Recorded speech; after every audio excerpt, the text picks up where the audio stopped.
Good evening, everybody. My name is Tennille Murray. I'm the Community Engagement Director at AJA, and I'd like to welcome all of you who are joining us tonight on the Zoom, all of you who are on Facebook watching the live stream, and those who are listening tomorrow in the future on the replay on J-Air.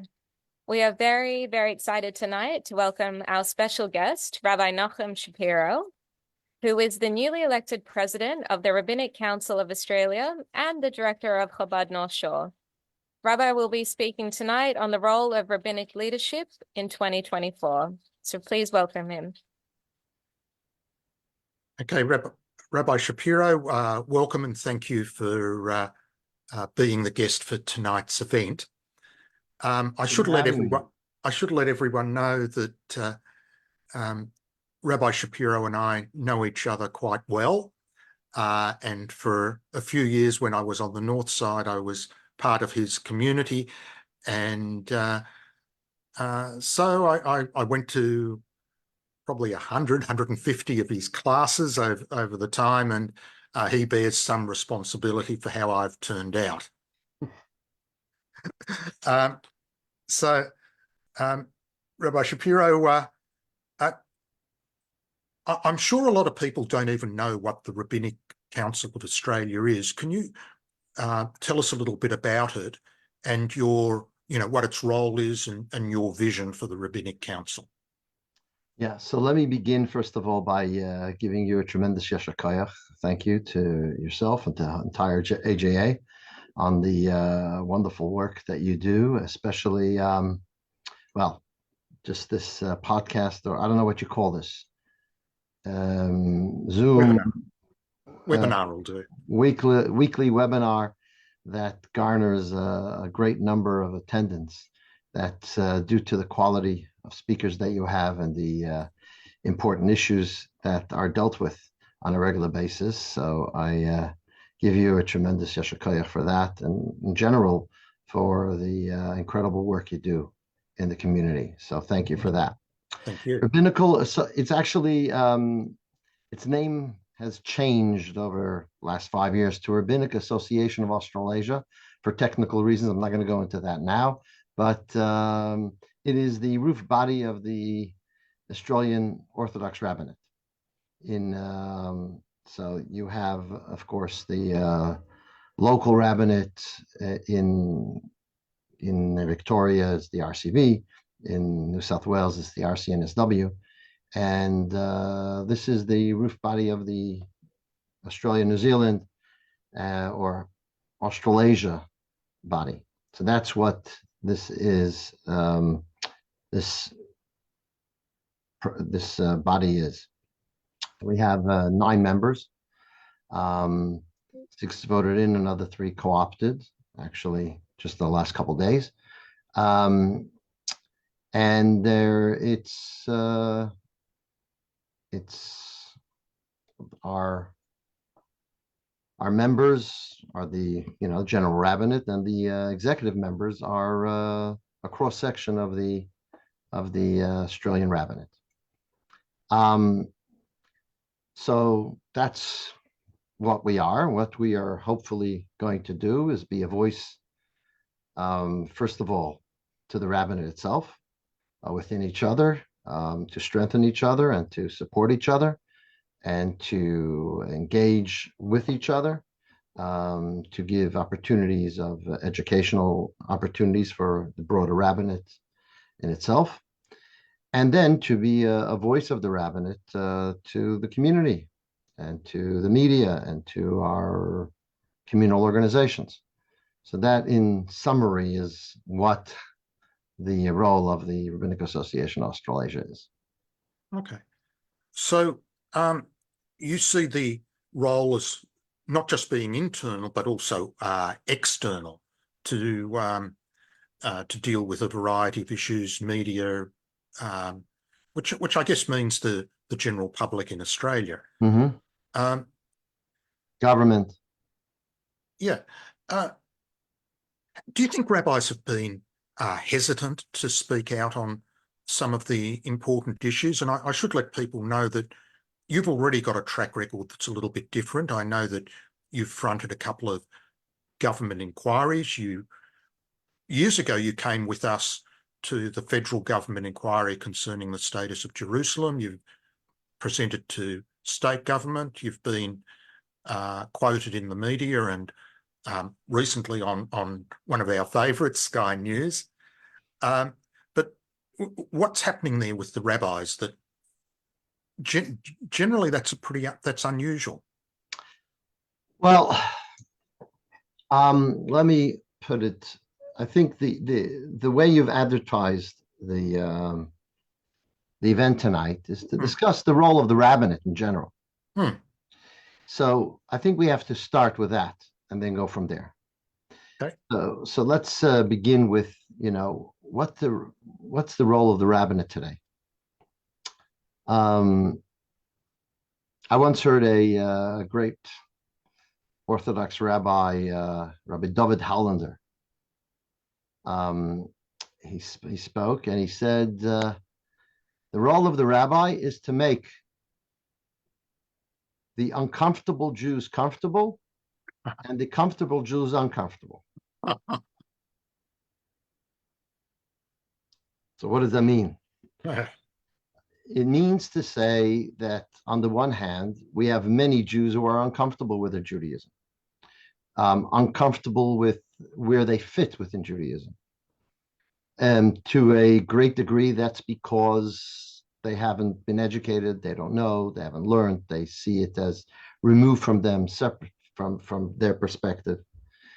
And our task as rabbis is to make them comfortable in our congregations, in our communities, that to show them the beauty of Judaism and Torah in a non-judgmental way, by expressing to them the importance of who they are as Jews, that they have a soul that is equal to anyone else, to any rabbi,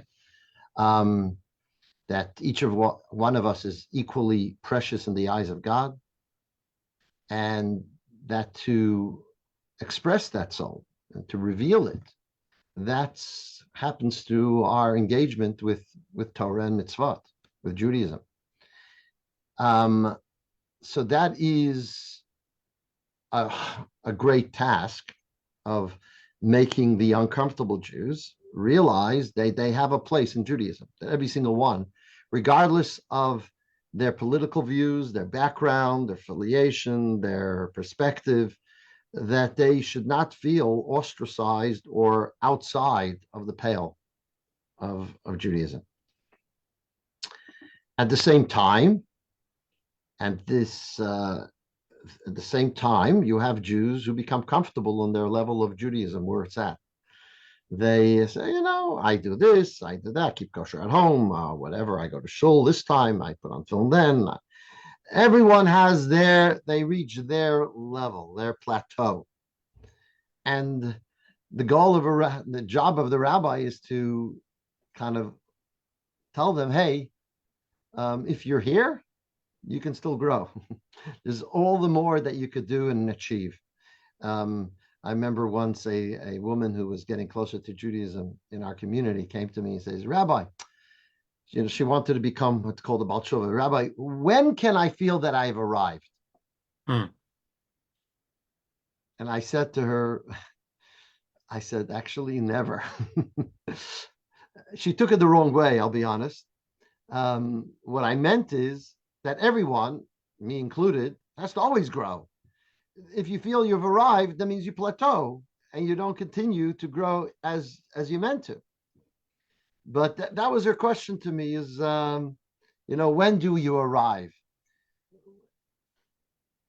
In Judaism, we always have to strive to become better Jews, more involved and achieve more and accomplish more. That's how we have to be as Jews. So that is the task of the rabbi in general. Now, today's day and age, I would suggest that the first protocol, the making the uncomfortable Jews comfortable, is a greater area of need. It's the area that we have to focus on the most, because of course we're losing so many Jews to assimilation, and they're they're not as engaged as they could or should be, as involved as they could and should be. It is obviously terrible for the Jewish community as a whole, but more importantly, we care about each one, just like God cares about every Jew, like a parent cares about every one of their children. Doesn't matter how many children you have, you care about every single one. You don't say, oh, you have so many children, okay, then the one that isn't is, at least you have 5 children that are okay, whatever. Of course, a parent would never think in those terms. Every child is an only child. And so that is the case with every single Jew. So it is the task of the rabbis today, more than ever, to make them feel comfortable within the context of Judaism. And for that, sometimes there are things that you want to express, and sometimes there are things that you, if it's going to affect that one Jew is not going to be involved because of the message, the question is if it's worth it. Because our main focus and that which our main task has to be able to be achieved. And sometimes there's certain things that we don't involve ourselves in that. On the other hand, I'll say clearly, on the other hand, it's always going to be one hand, the other hand, right? At least. On the other hand, there has to be, the community needs to know that there are boundaries and there are goals and there are things are not wishy-washy, and there is what Judaism, what Torah true Judaism represents, and to not in any way lose sight of what the goalposts are, or where the goalposts are. Yeah. Rabbi Shapiro, we don't want to name any particular organization or individual, but you mentioned the term Torah true Judaism. Do you think there's been an issue in some of the community leadership where it's moved away from genuine Jewish values? Is that a problem in some of the Western countries, America, Australia, etc.? So let me put it in a broader context. Traditionally, in most cases, there of course were times when this was not the case, but traditionally in Jewish leadership, you had a division of roles. You had the king, who was a political leader. You had the Sanhedrin, who were the halachic authorities. You had the Kohen Gadol. You had the high priest. So you had different roles that different leadership levels in the community were involved with. And so not always, and in most cases, the rabbinate weren't necessarily the ones to be involved in the political side of things. However, there were those who were, and here's the key, those who were doing so with the perspective that they are carrying the flame of Yiddishkeit and of Torah. The values that they learned from the Rabbonim of the time were that which they were carrying out. So yes, the rabbis taught Torah and educated people. And there were those who were involved with the governmental authorities and or political areas, etc. But it was consistent. There's no question that in a secular world where there are secular bodies that haven't taken on their that the rabbinate or forget about rabbinate, that the Torah should be their guidepost of what to focus on. And if that's going to be the case, then certainly they're going to stray in different areas where regular people think, oh, this is important today, or that's important today, or what one of the signs that says pre-Mashiach in the Talmud, it says the sign before Mashiach is that the face of the generation will be like the face of a dog. Oh, so the commentaries explain, what does that mean? Face will be like a face of a dog. So the face of a generation means the leadership. And what is a dog? What's the idea of a dog? A dog goes in front of the master, but is always looking back to see what the master wants. So it's meant to lead, but it's not leading, right? It wants to see where the master wants it to go. So the leadership, when it's constantly looking at polls or what the rather than what's right, are conducting themselves based on what they think their donors or the people who have the greatest voice say, that's when you have an issue. Yeah. Look, I don't want you to respond to this, but one of the platforms that AJA was founded on is to be guided by Torah values. We try at least not to do anything that's inconsistent with Torah values. We don't do everything, but we're at least not to do something that's blatantly inappropriate. No, very much appreciate that. You're obviously from the Chabad background, and can you comment on the Rebbe's leadership and the way that he engaged in, I mean, obviously he was a great Torah scholar, but also engaging in general political issues?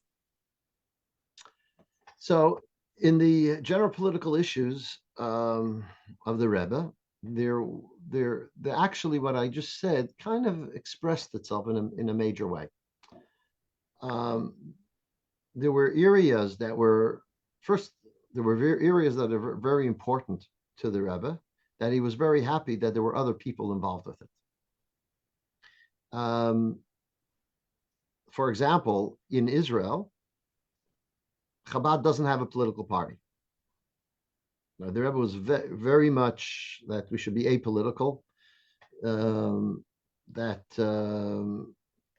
we should vote for whichever party has the values of Torah, has the greatest values of Torah and Yiddishkeit in Israel. But we ourselves did not have a political party, even though we have, we have a big voice and so on, but not in any way in a political way. And there, in most cases, not party political. With one exception. Yeah. With one exception. And that was there was a reason for that. Our goal is to touch the lives of every Jew. Politics, unfortunately, taints you. And people then see you with a political brush. And if they happen to be on the other side of politics, they're not going to listen to you. And they're not going to be ready to receive your message. And if you're going to try to encourage them to be involved in Yiddishkeit, you're not going to succeed. And so therefore, for the greater good of being able to be there for Am Yisrael, in many areas of political issues, the Rebbe took a step back. There were exceptions. And exceptions were when he saw that there was a vacuum. When he saw there was a vacuum and no one was involved in it. So it wasn't what you mean by when you say politics. I'm not sure what you mean. What we saw was that there were times that an issue, okay, it's not a political party or anything, an issue was so dear to the Rebbe that he spoke about it and spoke about it incessantly. One such issue was, of course, the Rebbe's care for that Israel should not endanger the lives of the people of Israel through territorial compromise. Yeah. Any territorial compromise, even speaking about territorial compromise, would endanger the lives of the Jewish people living in Israel.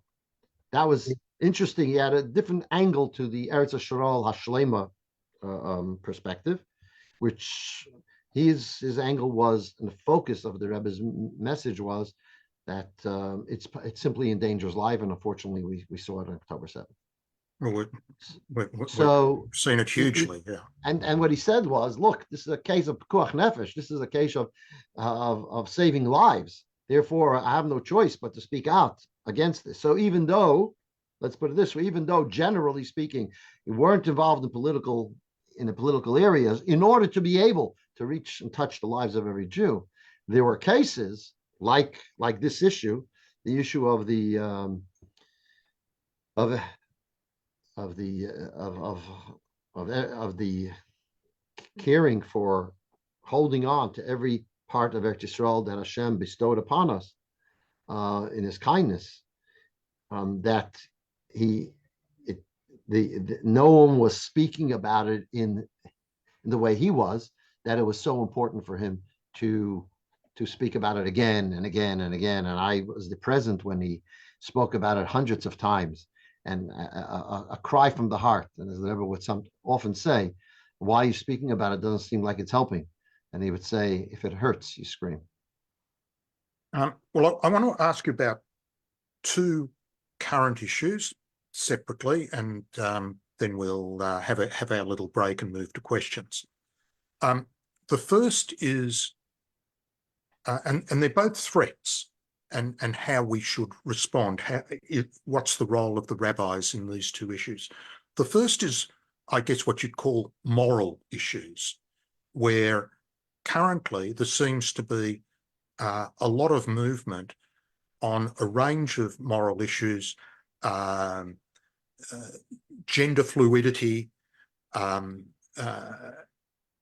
even affecting children, perhaps regulation of faith-based schools so that they can't necessarily hire people of a particular category because that would be seen as discrimination. I know you've been involved in some of the issues that reflect on the value of life, abortion, euthanasia, etc. So what is the role of rabbis with this sort of the moral issues that are being challenged at the moment? I would say challenged by the woke political left, but nevertheless being challenged. So that's actually one of the areas we're going to be looking into in terms of, I want to have opportunities of speaking to leadership, rabbinic leadership throughout the world, having a discussion with our member rabbis, and to discuss these issues. And there are different ways of dealing with them. There are statements that are made, and then there is behind the scenes. So certainly whatever we can do behind the scenes, obviously that's very important for us to be engaged in and see that the Torah values are upheld. When it comes to the making statements, if you'd like, in a general community and so on, I think you have the consideration that I kind of mentioned earlier. I'll give you let's talk about the leader of all leaders, Moshe Rabbeinu. And Moshe Rabbeinu is called Rabbeinu. Why is he called Rabbeinu? Because that's teacher. So he was a tzaddik, and he was a prophet, and he was you could say many qualities about Moshe. But what is he called more than anything is Rabbeinu, our teacher. And so he was synonymous with Torah. He was God's messenger to the world with a new perspective that at that time was totally outside of the way that the world viewed life. And he came in with an absolute new message that has now, frankly, taken over most of the world in many ways. So he was Torah. Together with that, he was also the leader of the people. And there was a time that there came a challenge. And the challenge was Torah or the people. And which side was he going to be on? Is he going to say, I'm the messenger of God of Torah, and therefore, if the people have forsaken it, therefore, okay, God can make a new nation out of me as Hashem wanted to? Or is he going to say, these are my people, and I'm going to forgo my connection to Torah for the sake of my people? And he said that to God. He says, if you forgive them, good, and if not, erase me from your book. The one act that he did, that is how the Torah closes, according to Rashi's commentary. The last three words of the Torah is Le'enei Kol Yisrael, in front of all the Jewish people.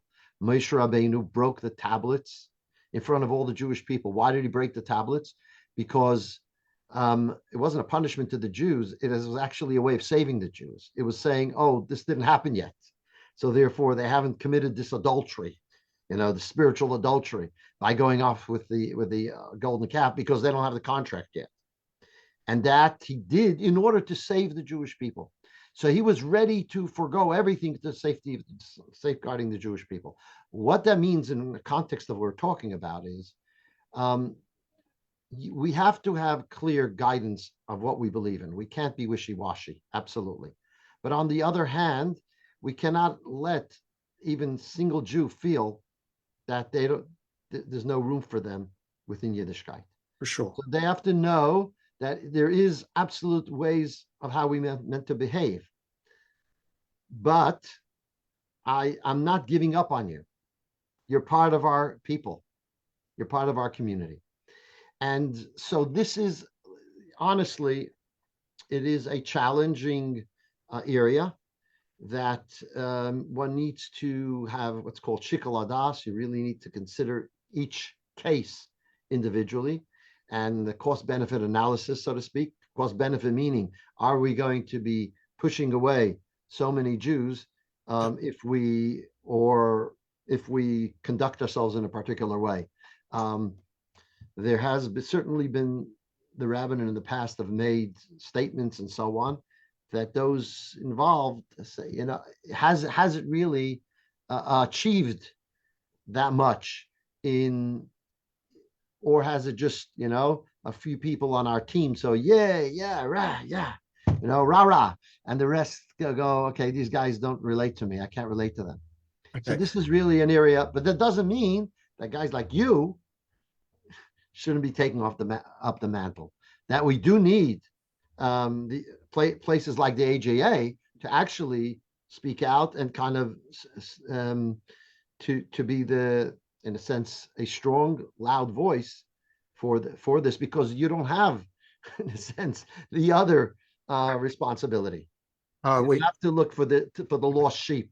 You're there to say the official message, so to speak, of the Jewish community. Thank you. That's a big responsibility. Now, I can't close this section without asking you about, and I guess it's a reflection. Since the 7th of October in particular, we've seen a big rise in anti-Semitism. We've seen a big rise in anti-Zionism. We've seen the legitimacy of Israel challenged like never before. The Jews are the recent colonial invaders is one of the mantras. How would you counsel response to that? And what is the role of the rabbinate in helping right now when these big stresses are obvious in our community? Okay, so this is a broad question. It's going to be a lot to discuss here. I'd say the first thing, and the role of the rabbinate post October 7th, the first issue is that the Jewish people have been awakened. There's been the sound of a great shofar. We say on Rosh Hashanah, Kabbalah shofar gadol l'cheiroseinu, blow the great shofar for our redemption. There's been a great shofar sounded, and there's an incredible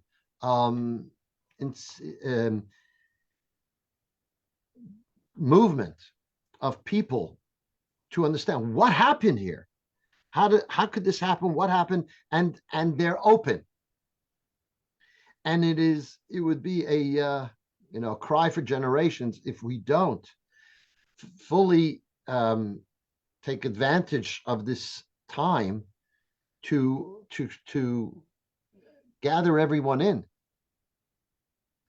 as a Jewish nation, to inspire them, to uplift them, to show them what are Jewish people? What is the Jewish people about?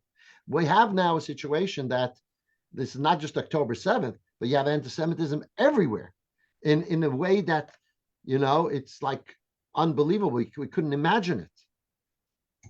The tower, I had a voice, a video recording where I spoke about towers coming down. There have been towers that a Western Jew, a modern Jew, have put up that have just come crushing down. The tower of the Ivy League colleges, universities being areas of higher education have shown themselves to be bankrupt. A tower of being able to rely, frankly, on ourselves and our own army has shown, unfortunately, we don't know, there hasn't been yet a investigation. We don't know yet what happened, but certainly we know that, hey, we need to rely on something else also, and that is Hashem. We see an incredible, the soldiers in the Israeli army today are unbelievable. They're the holiest that we have.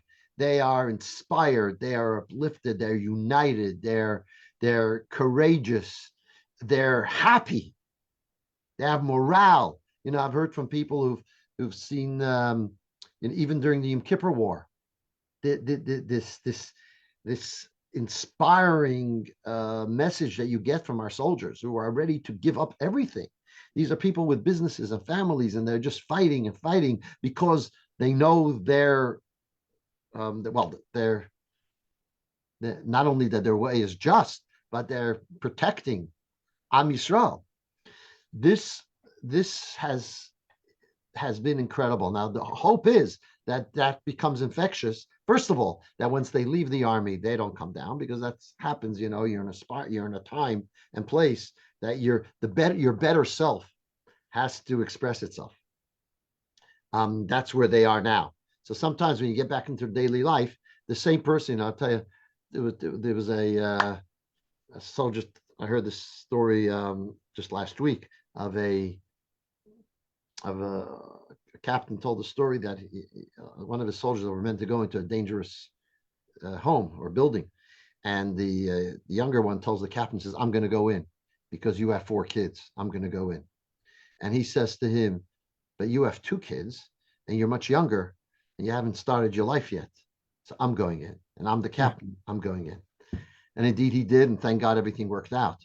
But the point is, wow, how would that work when you're in the streets of Tel Aviv or in Yerushalayim? Would you even think like that? I'll let you in front of me even? It's like upside down.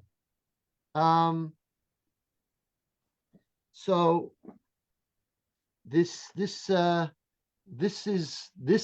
incredible inspiration that they have, we hope that they take with them. We hope that they retain it, and that we hope it's infectious through the entire society in Israel and amongst Jews all over the world. And that is a major role that the rabbis play. That's number one. So that's one big area. Another area I want to talk about is that there is a great course that we ran a couple of years ago that I've brought to given it an opportunity of all the rabbinate in Australia to run, called Outsmarting Anti-Semitism. That's the JLI course. That's a JLI course and we have a special deal with JLI that every single shul, I'm hoping the next couple of months that many shuls will run it throughout Australia. And this is a way for us to get in touch with understanding, first of all, not to fear, then and what is the source of anti-Semitism? How do we relate to it? It's very much relevant to Purim, when we have of course, coming up to Purim quite soon, and Haman's and Achashverosh anti-Semitism, which are 2 different levels of anti-Semitism. Then we talk about the anti-Israel anti-Semitism. And also, how do you relate to the anti-Semite next door, around the corner? So this is something that, yes, the rabbinate hopefully will take it on to educate people about this topic, because that's something that everyone is feeling. If it's not on his skin, he's seeing it online, he's seeing it in social media, he's seeing it everywhere. And you look at the overwhelming numbers that could be quite scary. Okay. And this is something I know, David, that you've warned about for many years, even before you started AJA.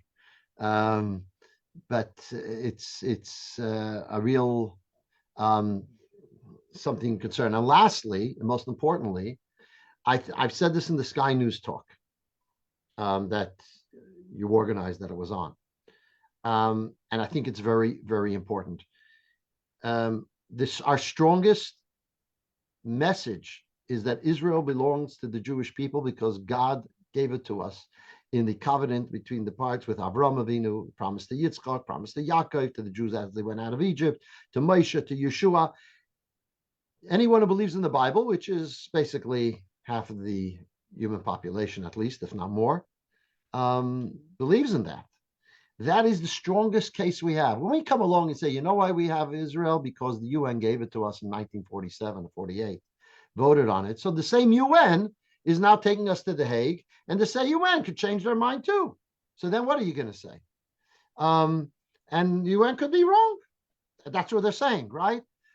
We have to come from a much stronger position. I'll get to, I was having a debate with this actually Lebanese Christian fellow. It was a number of years ago. And I was telling him how, why Israel has a right, all the regular arguments. And then my wife was there and she says, I don't understand. You're a Christian. You believe in the Bible. It says in the Bible, God gave Israel Jewish people. She says, oh, that I can't argue with. Okay. That I can argue with. Rabbi Schapiro, I'm going to take a pause now. We'll do our 1 minute promo for next week, and then we'll open up to questions. So as we always do for everyone, at the end of the event, if you're not yet actively supporting AJA, please go to the website jewishassociation.org.au, where you can become a supporter, make a donation, make sure you're following our social media, Facebook, Twitter, Instagram, whatever you like.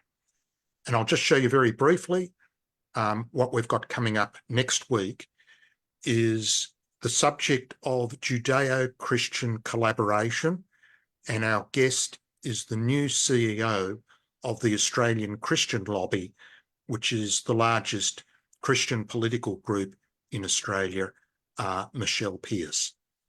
And the collaboration in the current times is extremely important.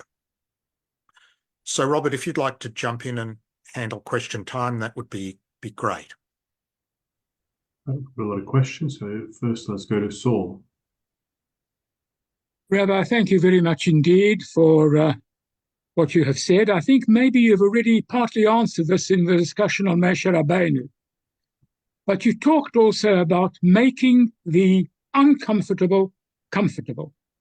Is there not a temptation to change maybe just a little bit, then a little bit more, then maybe a little bit more, to make them really comfortable, until in the end, from the point of religion, you have failed? As indeed, if we look at another religion, the Catholics did that, Vatican II, changing to the service in the dialect of the country, changing this, changing that, and the numbers keep falling all the time. But does that mean with Judaism that you can still have the courageous soldier and the diaspora supporter, but the religion has changed and is failing? So thank you for the question. I think it's important for me to clarify. When I say you make the uncomfortable Jew comfortable, you don't make it by changing Torah. You don't make it by changing the goalposts. You make him comfortable by telling him that his one mitzvah is valuable, that he is important to God, and that he should. It's not an all or it's not a zero-sum game. In other words, not all or nothing. That everyone has to grow. You make him comfortable. I'll tell you about one of the things I once said in my shul that people really appreciated. I said to them, look, if I look at my own keeping of my own kosher, for example, I keep kosher. My parents kept kosher. My grandparents kept kosher. I grew up, with the parents and grandparents that came from Russia who had self-sacrifice for Judaism. I sat at the, so to speak, at the feet of the Lubavitcher Rebbe. So I keep kosher. No, good. But when I have someone in this community who has never kept kosher and then has taken on this mitzvah, and he's gone out of his way and koshered his kitchen and put in the hard yards, his kosher is far more valuable than mine. That's how you make the uncomfortable Jew comfortable. Not by saying Judaism has to change. Heaven forbid, it doesn't change. But you tell them that the little bit they do is valuable in the eyes of God. That it's not all or nothing. And that but on the other hand, you should always strive.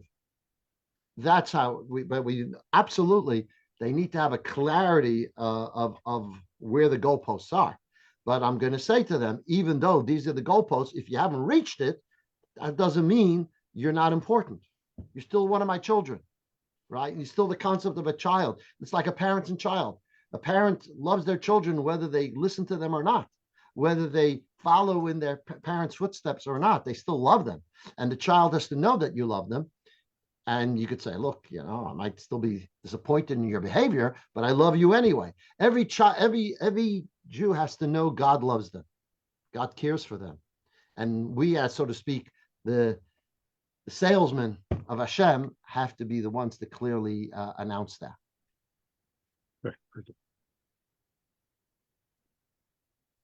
Who's next, Robert? Joe, would you like to unmute and ask your question? Thank you, Rabbi. Thank you for joining AJA and being a guest speaker.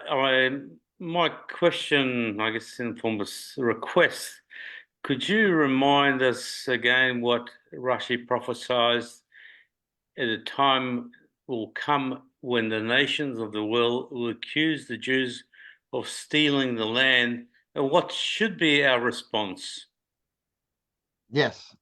So you're talking about the first Rashi in the entire Torah. Rashi of Shlomi Yitzchaki is the quintessential commentary on the Torah, and he it's not his statement. He takes it from the Medrash, which precedes him by 600, 700, 800 years. So this is a statement by Amar Rabbi Yitzchak. Rashi just quotes it, but in the first pasuk, in the first verse of the Torah, he says why the entire Torah should have begun with when the Jewish people went out of Egypt and the mitzvahs that we received. Why? Because this is the Torah means guidance. It's the guidance for the Jewish people. Why do we have a whole storyline of our forefathers and Joseph and the brothers? These are, we can get many more moral teachings from it, but it's actually technical law starts really from last week's Torah portion when we get the Ten Commandments. So why didn't it start there? And he says the reason is because when the nations of the world will come and tell you that you're thieves because you stole the land of the 7 nations, we will say to them that God created the world, and in his will, he gave it to the Canaanites, and in his will, he took it from them and gave it to us. And the idea is, there's a lot of depth in this Rashi. The basic idea is that we as Jews are the argument that is most powerful, I think, and that is the strongest argument is the argument that Eretz Yisrael was given to Am Yisrael by Hashem. That's what Rashi tells us from 1,000 years ago. And also, there's another. Why are we thieves? I mean, there's greater depth to this Rashi. Why would they say we're thieves? I mean, wasn't this the way of the world? Everyone conquered lands from everybody else. Well, one answer you could see now. Even though everyone conquered land from everyone else, who's everyone going against? Israel. People not going against Australia or in America. They're colonialists, etc. Well, who do we go against? Israel. So we've seen that play out in reality. But the other idea is because once we conquered Eretz Yisrael, no one else could live there. And that's why until we came back in bigger numbers in the late 1800s, 1880, etc. Mark Twain traveled through Eretz Yisrael, and he said it's a wasteland. There's nothing growing. There's nothing happening. He's traveled miles and miles and saw nothing. Why? Because one of the ideas is that once God gave Eretz Yisrael to Am Yisrael, no other nation was able to develop it, which is why there was never any other state in Israel. After the destruction of the temple, it was was conquered by the Romans, Byzantinians, the Ottomans, the British,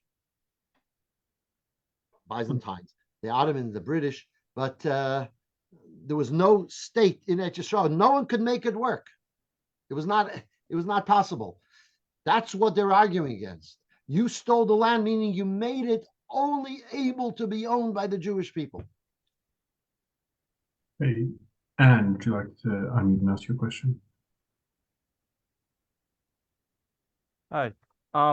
So I have two questions. My first question, okay, just one question then. So I see at these pro-Palestinian protests, like rabbis for Palestine or Jews for Palestine. Could you explain the situation going on with that? Why there are Jews or rabbis supporting Palestine during this conflict? Short answer, no. Makes no sense to me. It's the unfortunate idea is that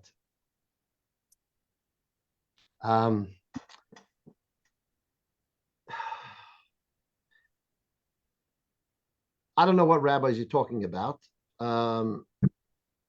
Maybe he's talking about the Natura Carta type. Oh, those guys.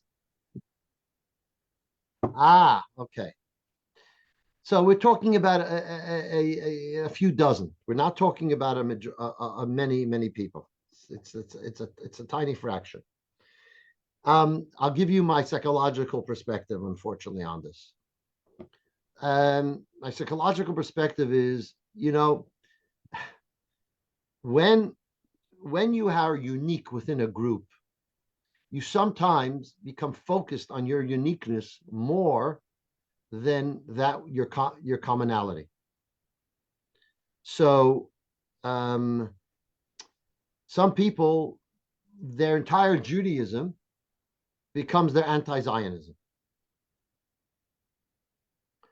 Now, there's unfortunately, there are a number of people who are anti-Zionists.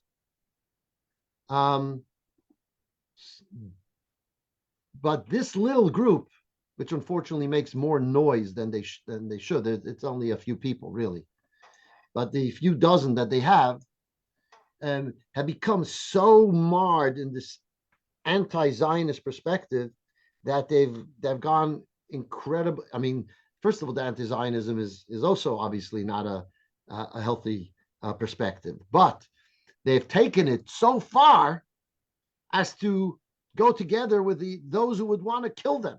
It's unbelievable. And we saw. I think you would have sent out one of the imams speaking out against Jews and saying, even these Jews, their time of reckoning will also come in their world. Alan, do you want to be next? Thanks, David. Rabbi, you just touched on something which I want to expand on a little bit. We've all been very disappointed with the Islamic community in that not one organisation has come out and expressed horror at the events of October 7. Maybe we were not surprised, but we were very upset about it. So I'm just wondering, how do the Orthodox rabbis approach this, if you do? Because we saw a couple of the left-leaning rabbis have left one of the organisations, the interfaith or multi-faith organisations. So is this something that the Orthodox rabbis will touch on, or do you just leave this alone? I guess it's not about making announcements. Anyone with eyes can see the issue, right? Can see where the problems we have. I've spoken to leadership in ECAJ who were with all the time and effort and money they put into interfaith groups and so on. They were devastated that you didn't have one moderate, so-called moderate Muslim leader denounce October 7th. It's for us to understand this is the reality, and what the threat to the Jewish community is, and therefore how we have to be on guard, and we have to make representation to government based on that, and the need for our protection, the need for government to realize the danger. It's not only our danger; it's the danger of the entire society, because we know where their mission is. It doesn't stop. It doesn't stop with the Jews. We're just the canary. Yeah, I mean, we've seen Christian activities. The carols by candlelight in Melbourne was attacked. A Sydney Christian college, Campion College in Parramatta, had Nazi graffiti put on it in the last few days. So it spreads. You're right. Right. Helen, would you like to ask your question? Yes. Rabbi, I listened to you, and I find that my Judaism is totally opposite to yours. And yet I consider myself a Jew, a Jewess through and through. Just the two main things. One is a very hackneyed one. You repeatedly said we have to rely on Hashem. Hashem looks after every Jew. The hackneyed question, where was he during the Holocaust? How could he allow that to happen if he had the power to stop it? And my other question is, you didn't mention your approach to Judaism is that we rely entirely on Torah as a guidance. My approach to it is the most wonderful thing about our Torah is that we can argue with God. That's what distinguishes us from all the other religions.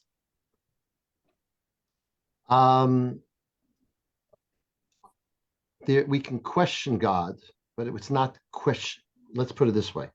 Moshe Rabbeinu himself says to God, why did you send me? Look what happened, the suffering that happened to the Jewish people. Why? And absolutely, we can do the same. But that doesn't mean, say, okay, God, so therefore I'm not going to accept what you tell me. We don't see it that way. When we say rely on God, that doesn't mean we don't rely on God. Yes, he gives us our protection, but that doesn't mean we don't work, for example, to make a parnasa. That doesn't mean we shouldn't have an army to protect the Jewish people. We need an army, a strong army that Israel has. But the one who protects us is Hashem. Now, why? I cannot answer why Holocaust happened, why October 7th happened. You know why I can't answer it? Let me explain why I can't answer it. Because if I could, would that make it easier to sleep at night? If I answered the question, why it happened, what would be the result of the answer? Acceptance? That's what an answer means. There cannot be acceptance to these kind of events. The only acceptance is that it can never happen again. That is why there are no answers to these questions. Because it's something that the response we have to have is to help those who have been affected negatively. That's what our response has to be there for those, to help them, to care for them. And if you understood why it happened, you wouldn't be as helpful. It's because of the fact that it's seen as such a terrible tragedy that we're ready to put everything aside, and we send money and we volunteer and we go and do whatever we can for the sake of our brothers and sisters. If we had an explanation, oh, it's a good thing because XYZ, then we wouldn't be as helpful. And that is why we cannot understand why something like this happens. Yeah. And look, a lot of people are saying that October 7 is like a small Holocaust, and I think, yeah, 100%. I think that's right. That's our Holocaust in our times, and we cannot, and we should not justify God in it. Heaven forbid to justify it. We don't understand, but the fact that we don't understand is natural. Why should we humans understand? We're smaller than an ant compared to God, but nevertheless we call out to God. Now I'll say something very important. I want to give an analogy. How does that work? So you don't accept it. You're unhappy. Obviously, you feel it's the most terrible thing. God's in charge of everything. That means he would have allowed it to happen, and yet you are still calling out to him. How does that work? I'll give you a simple analogy. You are taking your toddler to the doctor. You take your toddler to the doctor to give him a needle, to give him an inoculation. The doctor takes out his big needle, and the child sees the needle, and he's scared of the needle. And the mother is holding down the child so that he doesn't move whilst he's getting the needle. Okay? And he gets the needle, and he's screaming, and he's looking at his mother holding him down, helping this wicked doctor, and his eyes are totally confused. How could this be? How could my mother, who I'm relying on, who cares for me, who I think is the whole world for me, is he's holding me down, allowing the doctor to hurt me like this? And after the needle, what does a toddler want more than anything? A hug from his mother. That's all he wants, is an embrace. And so, yes, this terrible needle happened, and we don't understand, and we cry out like Moshe, how could this happen? But what we need more than anything after that is divine embrace. The feeling that we are his children. That's what we need after that as well. And those who are able to do the embracing have to be the ones to embrace.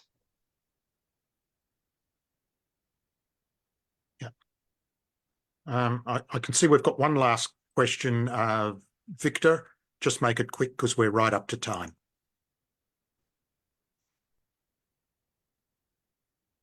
Victor, can you unmute?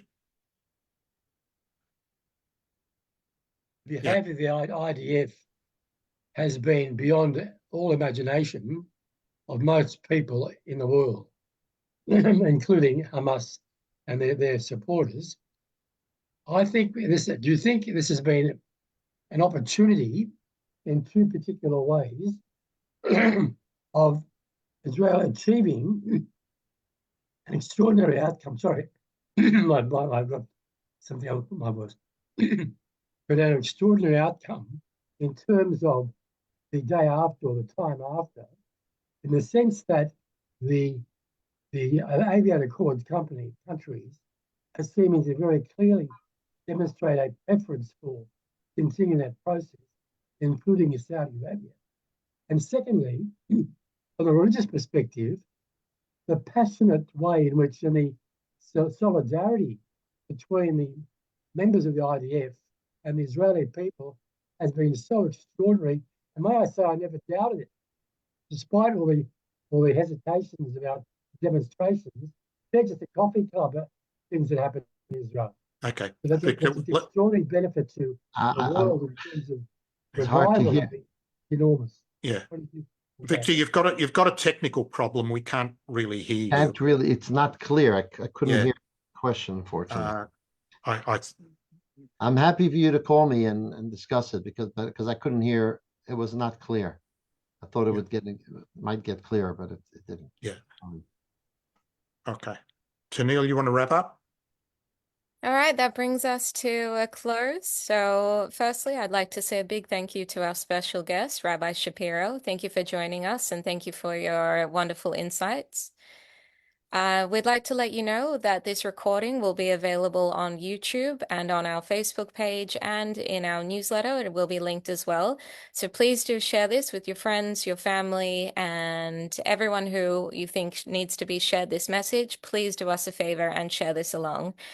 Next week, David has already introduced our speaker, so you know where to find us every Wednesday, 8 p.m. We wish you a wonderful week, and we'll see you next week. Could I just say one thing? Oh, with pleasure. I just saw a question that someone asked, and I don't want to, you know, I won't be able to see the comments afterwards. So I just want to answer that. I think it was Saul. When one gives an analogy, not every detail of the analogy fits. So when the child is taken for inoculation we see in a positive sense. I'm not. The fact that the inoculation is really good and versus this, that doesn't have to fit. What has to fit is the fact that the child is in pain and the mother is seen as helping the pain, or the one bringing on the pain, and nevertheless what he wants is the hug from the parent. That's where that's where the analogy begins and ends. And the perfect way to end our session. Thank you.